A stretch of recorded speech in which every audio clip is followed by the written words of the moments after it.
Well, I just want to say welcome to you guys. We appreciate you being here, and welcome to Cal, Texas State, and Samford. You guys know Samford's been here.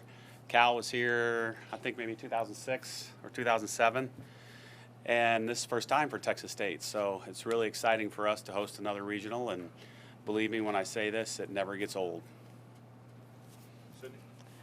I just want to say welcome to everyone. I'm excited all these teams are here. Texas State, a new one to come to Tuscaloosa. It'll be a fun regional, and especially for me, I have some friends coming here, so I'm excited about that. And just welcome and roll tide. Hi, same thing. Just welcome to all the teams. It's going to be a really exciting regional, especially because we have some new faces coming to Tuscaloosa. And it's exciting for me because it's going to be a Pac-12 team coming. And so it's really nice to have those California girls and, the West Coast come and experience Tuscaloosa. Thank you, guys. We'll go ahead and get questions. Leona, you kind of just brought it up. Obviously, in past years, really the last decade or so, Pac-12 has been, the power of softball. But obviously this year, really in the last few, the SEC has come on. As somebody that's from that area, I guess, how have you seen that kind of change, that the SEC kind of come on and dominate it as? I think it definitely has to do with a lot of girls branching out more, like the West Coast girls, and definitely has to do a lot with like football, the programs in the SEC bringing so much money to the SEC so that we can develop better programs, better facilities. Like a lot of stuff out here, a lot of West Coast people and schools don't have what we have out here. And so for those girls to experience that and come out here and visit and see all the great things we have, it makes them more enticed to come here, So it's really spreading the talent around the board. Patrick, just kind of talk about the growth of the SEC, 8 of the 16 seeds from this conference. Yeah, it's unbelievable. When we started 20 years ago, we were at a city park. And I told all our recruits at the time, we're waiting for everybody to build their stadium, and then we're going to build the best one. And so we've been in this facility, I think, for 17 years. And it's the largest softball facility in the country for Division I. And, we're really proud of the facility, the support staff, and the crowd. And it's huge. And, you still got to give it to the Pac-12. They were the ones that kind of started softball. UCLA, Arizona, Cal's won a national championship. Washington's won a national championship. Arizona State.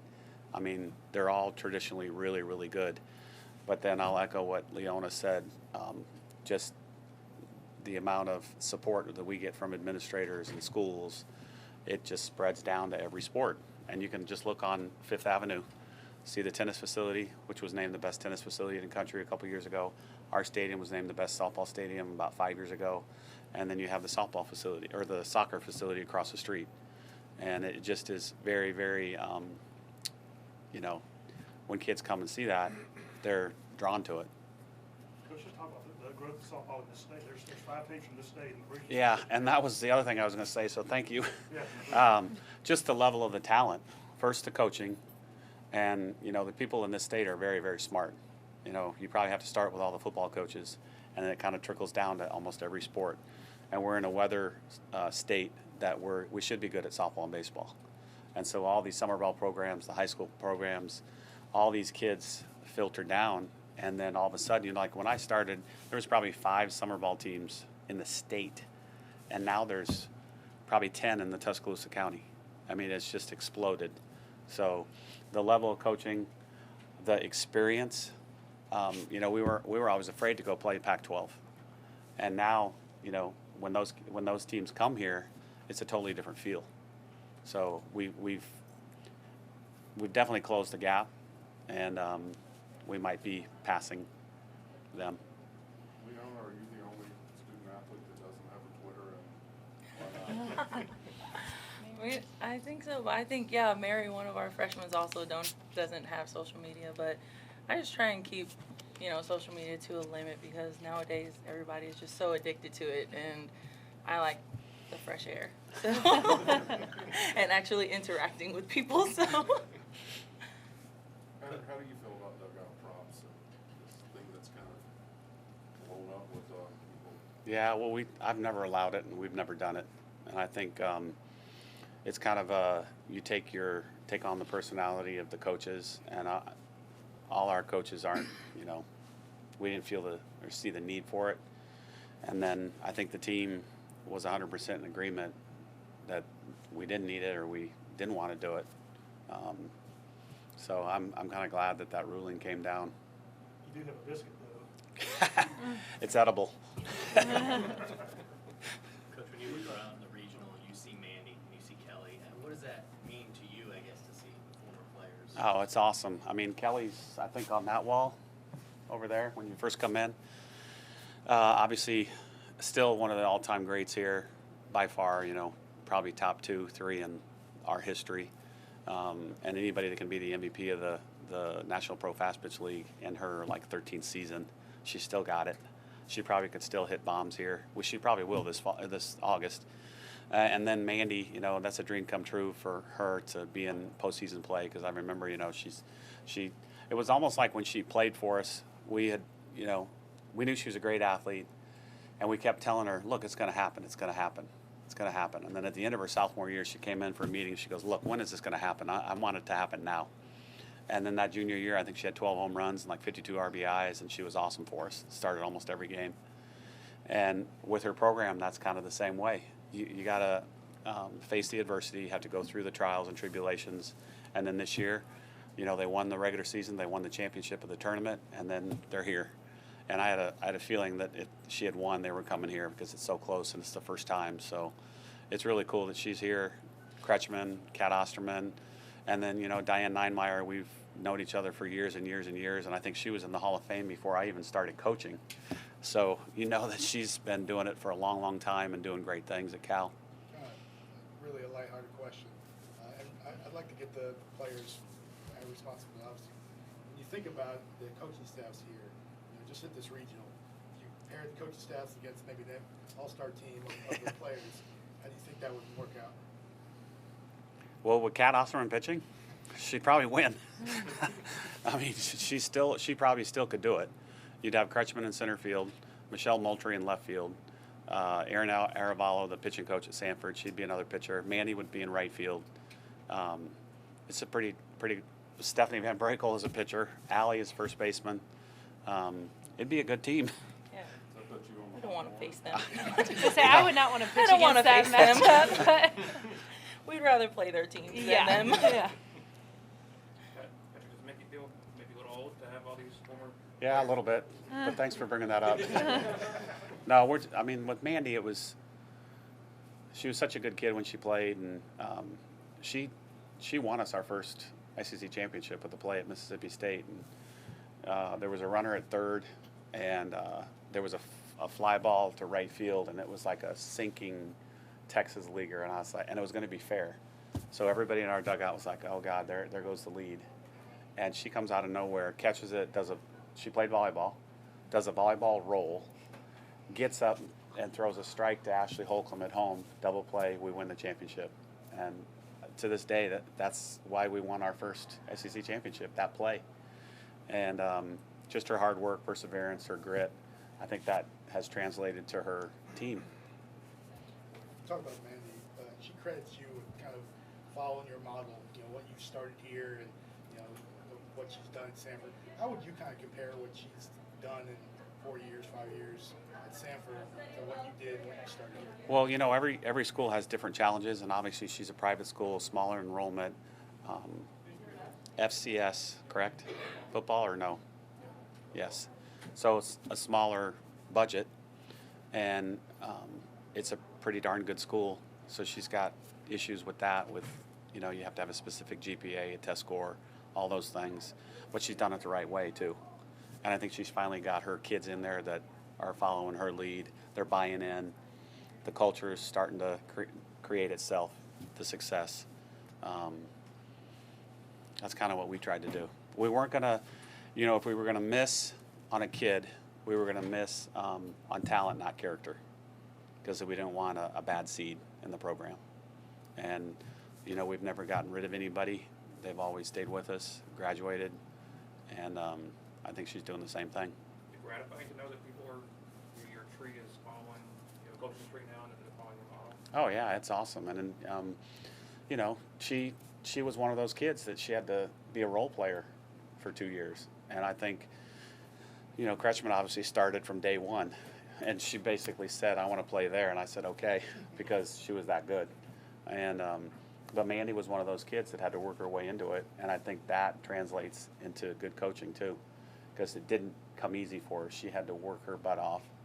And I think good coaches are like that. Sydney like that? Sydney Littlejohn? Oh, yeah.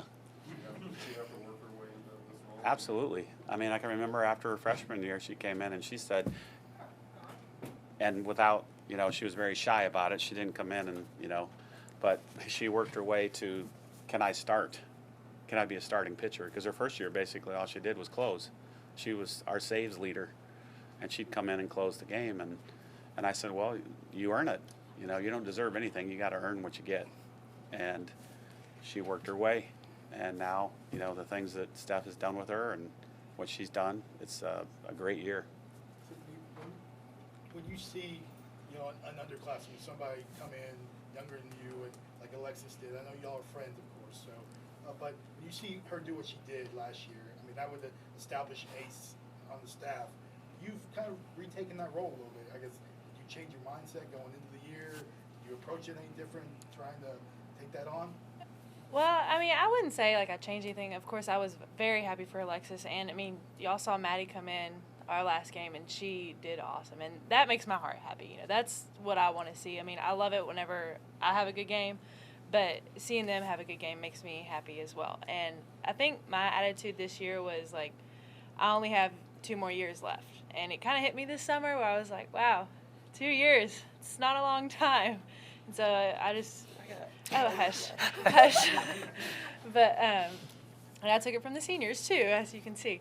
But it was just kind of like, you know, what's there to lose, you know? Just go out there, have fun. You know, you've been in the stages before. You know, you have the experience. Why not just go have fun with it? You have great teammates.